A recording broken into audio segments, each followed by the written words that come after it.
Bonjour les amis, bienvenue dans cette nouvelle vidéo. Aujourd'hui, on est dans une casse moto chez Aximoto. Vous avez bien vu le titre. On a décidé d'acheter une moto accidentée. On va la rénover, c'est le projet. Et on est venu ici pour la choisir, mais je sais très bien laquelle on va prendre. Donc on va faire un petit tour du showroom et on va aller chercher notre futur bébé. C'est parti!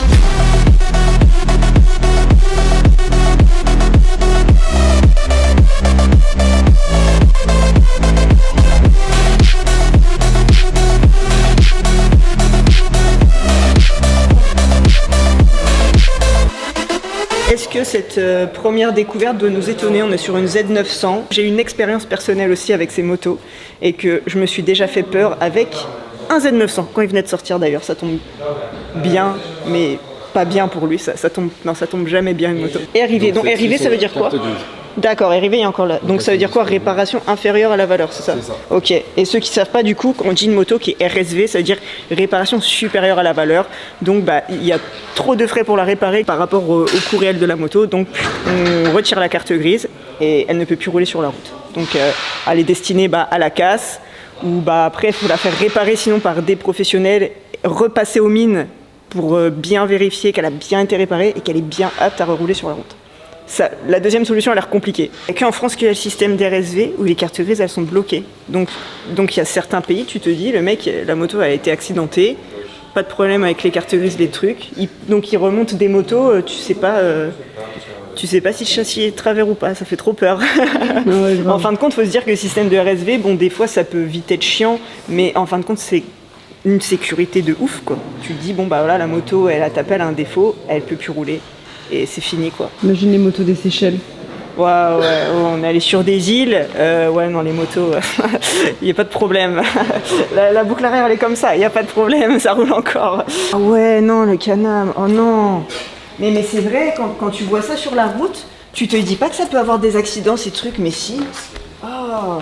Ah mais là, les réparations, tu m'étonnes, il y a des triangles et tout, on dirait une voiture, le truc à moitié. Imagine, on trouve une Z500, Charlotte. Vous avez vu dans l'épisode précédent, on a essayé une Z500 et je crois que c'est vraiment la prochaine moto que je veux vraiment en stunt. C'était beaucoup trop marrant. Ah donc là je pense qu'on arrive dans le coin des grands blessés. Là je vois, t'as la roue, elle est dans le moteur carrément. Ah ouais lui là, regarde, carrément la colonne de direction s'est arrachée. C'est impressionnant, regarde le T supérieur il s'est brisé carrément. Et il s'est arraché du cadre. Wow. C'est pour ça qu'il faut ne pas toucher Charlotte, je pense, parce que la moto ne tient pas très bien. Globalement, une moto dans cet état-là, quelqu'un, ça peut être que des professionnels, non, déjà qui rachètent. Ouais. Un particulier peut pas l'acheter. Il pourra l'acheter, mais en fait, il pourra jamais rouler avec. Sauf sur piste ou quelque chose comme ça. Comme la carte grise est bloquée, il sera pas autorisé à rouler sur. Ok. Regarde la Triumph, elle a déjà un réservoir de stunt. Comment elle a pu faire un truc là? Ah mais elle s'est retournée dans la moto. Ouais, je pense qu'elle s'est retournée. Est-ce que tu penses qu'il a eu 7 ans de malheur en amour à cause de ça? Il y a quand même, tu sens des ondes de douleur ici. J'ai mal pour chacune de ces motos quand même. Bon allez, on va essayer d'en trouver une vraiment qui nous intéresse. Bien, tu peux faire un jeu quand tu viens ici. Alors qu'est-ce que c'était à la base? Mais c'est impressionnant. Oh non. Regarde, elle s'est fait un guidon freestyle. C'est quoi ces marques en plus? Orcal. Je connais même pas ces marques. C'est les nouveaux custom. Elle a un rayon de braquage, t'es au top. Un accident, ça doit être impressionnant. Un accident en Goldwing, ça doit être une expérience. Les amis, l'idée qui m'est venue de ce projet, déjà c'est un petit peu pour moi, me faire un petit peu la main à l'atelier sur des motos, parce que c'est vrai qu'à part réparer mes motos, qui ont souvent toujours les mêmes problèmes, je suis pas trop la main dans la mécanique, les mains, souvent tu travailles pas qu'avec les mains. Mais du coup, donc là, la moto que j'ai choisie, c'est une moto qui a pas des énormes problèmes vraiment techniques, tu vois, c'est des problèmes assez simples. assez visuel. Donc voilà, normalement je pourrais pas me tromper. Mais par exemple, je me lancerai pas dans une réparation d'une moto, enfin pas encore, par exemple qui a un moteur éclaté, parce que j'y connais rien vraiment en intérieur de moteur. Moi je suis vraiment très voilà, châssis, à peu près tout ce que tu vois sur une moto, je serais capable de le changer ou de le réparer. Mais dès que ça touche là-dedans, bon là, on arrive dans l'horlogerie des motos. Et souvent, il faut s'y connaître un peu et il faut pas avoir deux mains gauche et 10 pouces comme moi, sinon tu le remontes jamais en entier le moteur. Donc on va commencer par un truc assez simple et j'espère qu'après ce projet, je pourrai évoluer, on va dire, dans la réparation des motos que je choisis et peut-être aller chercher voilà, des autres challenges un petit peu à réparer. Et vous verrez ce qu'on compte faire avec cette moto un petit peu plus tard. On va vous l'expliquer. Ah non, j'hallucine. Tous les bâtons, ils ont cassé un par un. Comment c'est possible? Ninja 650, ça c'est vraiment une moto qui m'aurait tenté. C'est une moto que j'aimerais bien, ça. On verra dans un deuxième temps. C'est pas celle-là que j'ai choisie. Est-ce que ça te dit qu'on aille chercher notre moto? Allez, on y va. Même avec des motos à rouler, ils arrivent à se planter, les gars. Je rigole pas parce que ça, je suis sûre, c'est archi dangereux en vrai. Je suis sûre que ça tient pas bien la route. Ça me fait trop peur. Pièce, un peu comme chez Amazon, tu scannes, tu mets dans la pièce, tu rescannes. Si j'avais besoin d'étrier pour ma moto là. Et après du coup on reçoit nos petites commandes sur l'ordi, on imprime les bons de commande et toute l'expédition elle se fait ici. Trop bien. Mais c'est comme ça qu'il devrait être rangé mon garage là. Pourquoi moi mes clip-on c'est tout mélangé dans un seau et quand j'en cherche un il est introuvable. Ils sont garantis pendant 12 mois. D'accord.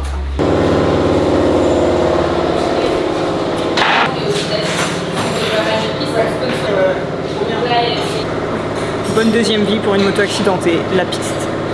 Bon les amis, nous voici bien rentrés à la maison avec le petit bijou.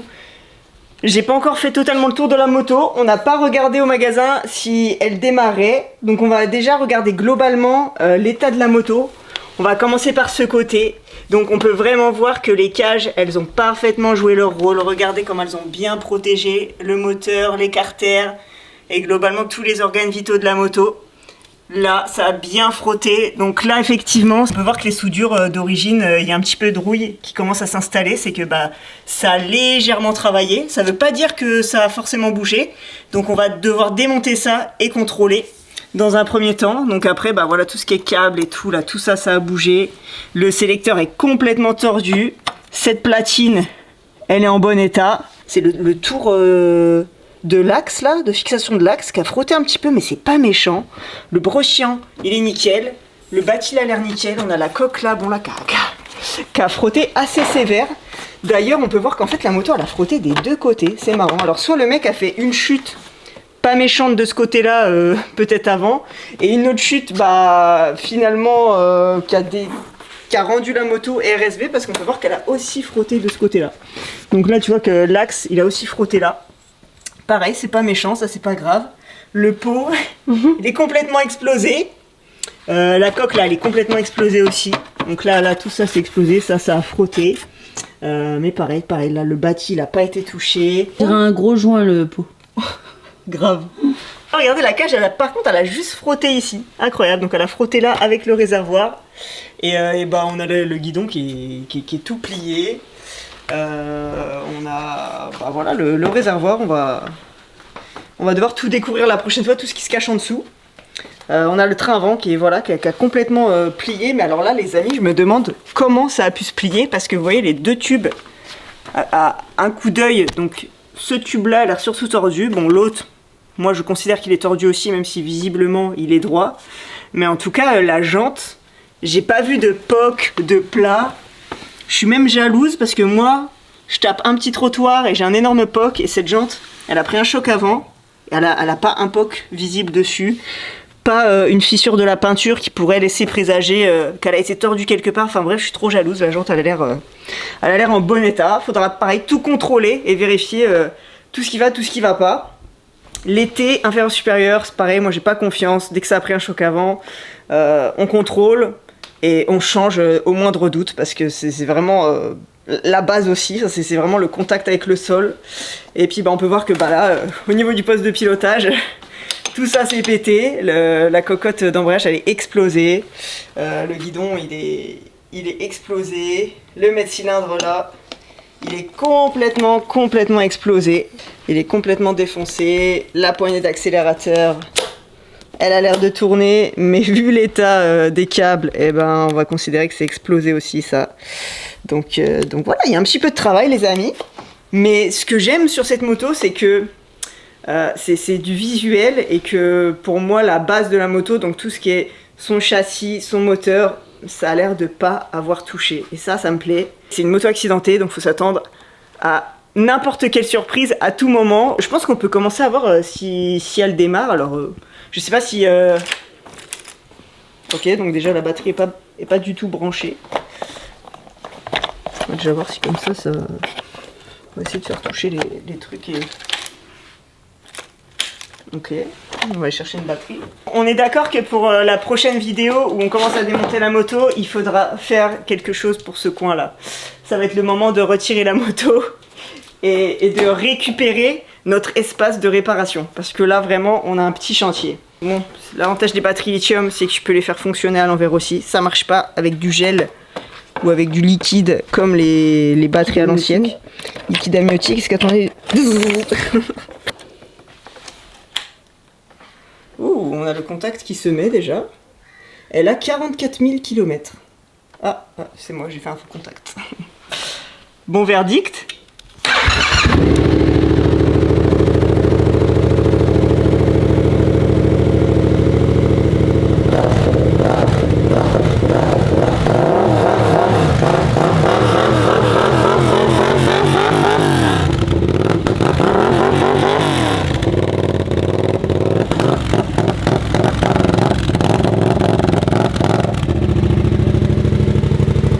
J'ai retiré la batterie, du coup après ça... Putain, elle fait du bruit hein.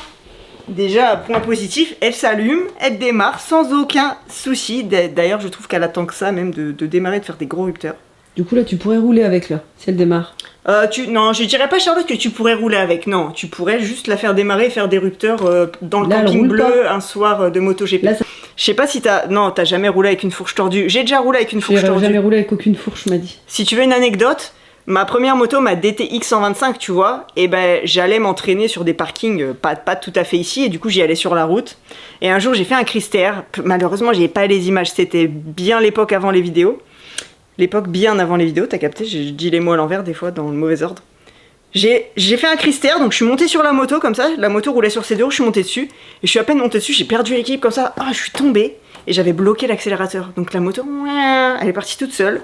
Et elle s'est emplafonnée dans un poteau électrique. Genre dans un coin, elle s'est emplafonnée dedans. Donc la fourche était à peu près dans cet état-là, je pense. Pareil, j'avais pas tordu la jante, j'avais juste tordu. Elle avait tapé dans le tube de fourche là. Donc ça a tout écrasé. J'ai dû rentrer chez moi. Je pouvais pas appeler un dépanneur, tu vois, j'étais mineure, j'avais 16 ans.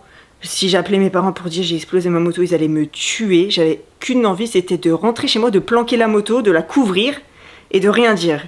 Ce que j'ai fait, sauf que je suis rentrée avec une fourche comme ça. Et si tu veux savoir ce que ça fait, donc déjà t'as le guidon à peu près comme ça pour rouler droit, c'est pas pratique. Et quand tu freines, ta moto elle part sur le côté comme ça. Parce que t'as la fourche qui est complètement de travers et du coup la pression quand tu freines, ça te fait naturellement tourner. C'était atroce. Je suis rentrée à 30 km/h par les chemins et j'ai pu toucher à la moto jusqu'à ce que je change la fourche. Jusqu'à ce que je change les tubes de fourche. Donc les tubes, c'est vraiment cette partie-là qui est tordue. Souvent, cette partie-là, c'est très rare de la tordre. Donc c'est ce qu'on va faire d'ailleurs. On changera déjà cette partie-là, mais cela dans la prochaine vidéo, les amis. Donc je vous attends nombreux pour suivre ces petits épisodes qui vont suivre avec la moto. On va la rénover jusqu'à ce qu'elle roule, que ce soit sur spot, voire même peut-être sur route. Est-ce qu'on va réussir ? J'en ai pas encore la prétention que j'arriverai à la remettre sur route, mais en tout cas, ce que je suis sûr, c'est que cette moto, elle va rerouler bientôt et qu'on va bien rigoler avec bientôt. Les amis, je vous dis à très vite dans la prochaine vidéo. Merci d'avoir regardé jusqu'ici. Prenez soin de vous. Bye. Bizarroïde.